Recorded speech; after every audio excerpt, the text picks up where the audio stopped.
معزز ناظرین و سامعین، السلام علیکم ورحمۃ اللہ تعالی وبرکاتہ۔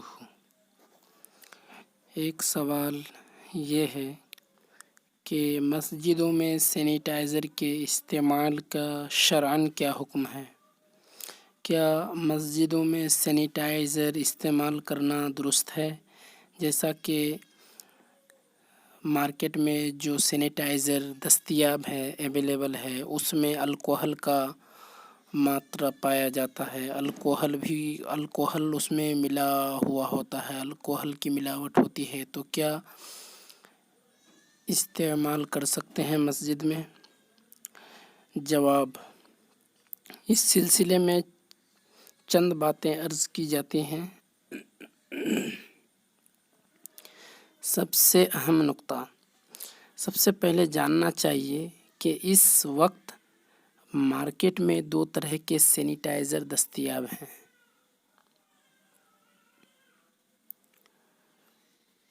ایک وہ جو الکوہل سے بنا ہوتا ہے،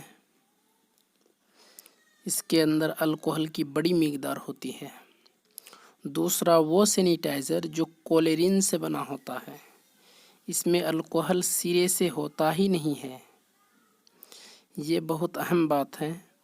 عام طور پر لوگوں کو یہ بات معلوم ہی نہیں ہے، ورنہ سینیٹائزر کے مسئلے میں بعض حلقوں میں جو شدید تشویش پائی جاتی ہے وہ نہیں ہوتی۔ ظاہر ہے کہ جس سینیٹائزر میں الکوہل ہے ہی نہیں، اس کا استعمال بلا شک و شبہ جائز ہے، اور جب ہمارے پاس نان الکوہل سینیٹائزر کا آپشن موجود ہے تو ایسے میں احتیاط اسی میں ہے کہ ہم نان الکوہلک سینیٹائزر استعمال کریں، الکوہلک سینیٹائزر استعمال نہ کریں، چونکہ ہمارے اوپر حکومت کی جانب سے ایسی کوئی پابندی نہیں ہے کہ ہم الکوہل والا سینیٹائزر ہی استعمال کریں۔ تو اب آئیے الکوہل کی حقیقت کو سمجھتے ہیں۔ الکوہل ہے کیا؟ اب یہ سوال ہے، یہ مسئلہ ہے کہ کہیں پہ الکوہل کے بغیر سینیٹائزر ملتا ہی نہ ہو، یعنی جہاں بھی مارکیٹ میں دیکھو تو الکوہل والا سینیٹائزر ملتا ہے، تو اس کے بارے میں لوگوں کو معلومات نہ ہو تو وہاں الکوہل آمیز، الکوہل ملا ہوا سینیٹائزر کا استعمال جائز ہے یا نہیں؟ اس کا جواب جانیے۔ اس کا جواب جاننے سے پہلے ہمیں الکوہل کی حقیقت سمجھنی چاہیے۔ کیمسٹری کی اصطلاح میں الکوہل کی بنیاد 3 چیزوں پر ہے: کاربن، ہائیڈروجن اور آکسیجن۔ یہ تینوں اجزاء انفرادی طور پر نشہ آور یا الکوہل نہیں ہیں، ان کی ایک متناسب ترکیب نشہ آور ہوتی ہے جس کو الکوہل کہا جاتا ہے۔ اس کا کیمیائی فارمولہ یہ ہے: جب کاربن اور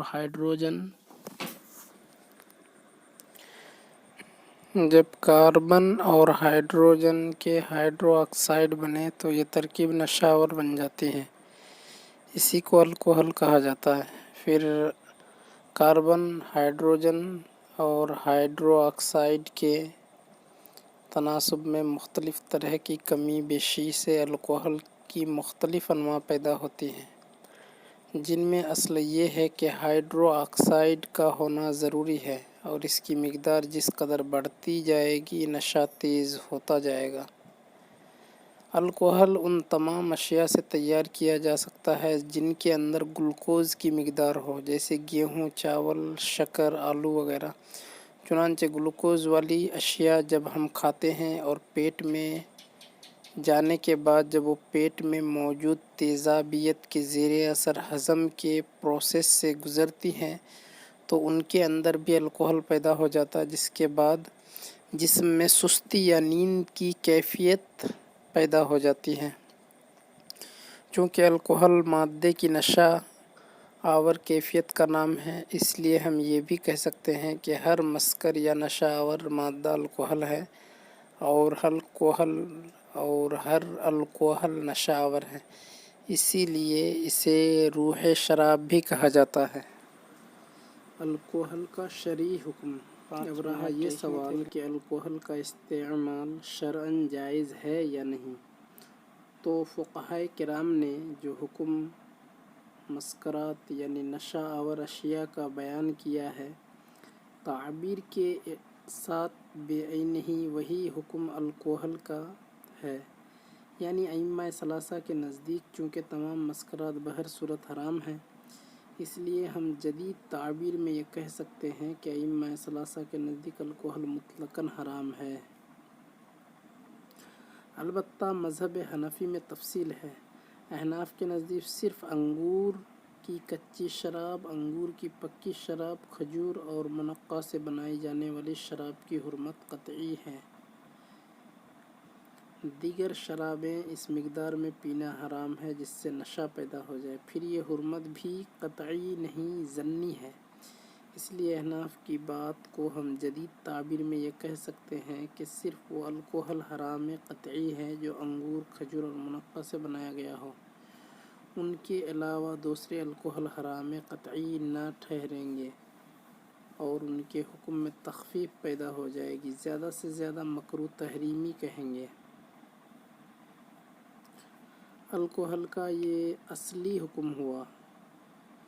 ضرورت اور حاجت اور ابتلاء عام کے سبب جدید فقہا نے الکوہل آمیز اشیاء کے استعمال کو جائز کہا ہے۔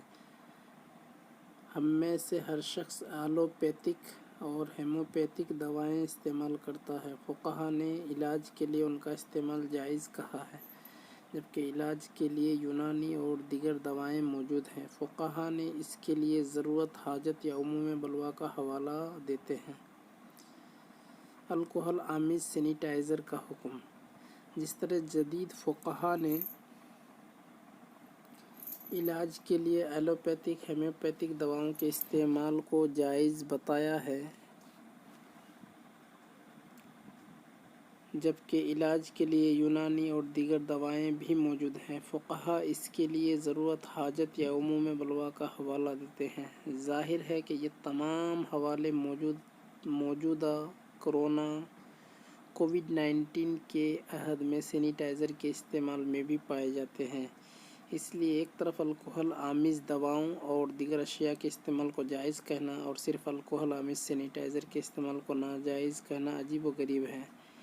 مزید یہ کہ سینیٹائزر میں جو الکوہل استعمال کیا جا رہا ہے، تحقیق یہ ہے کہ وہ الکوہل کھجور یا انگور سے بنایا ہوا نہیں ہے، اور ائمہ احناف کے نزدیک کھجور اور انگور کے علاوہ مسکرات ہیں ان کی حرمت قطعی نہیں ہے، لہٰذا الکوہل آمیز اور چونکہ سینیٹائزر کا حکومت کا استعمال بھی ضروری حرام قطعی نہیں تقاضا ہوگا۔ ہے اور طبی نقطۂ نظر سے سینیٹائزر کا استعمال آج بے حد ضروری ہے۔ اس کے استعمال کا عام ابتلا ہے۔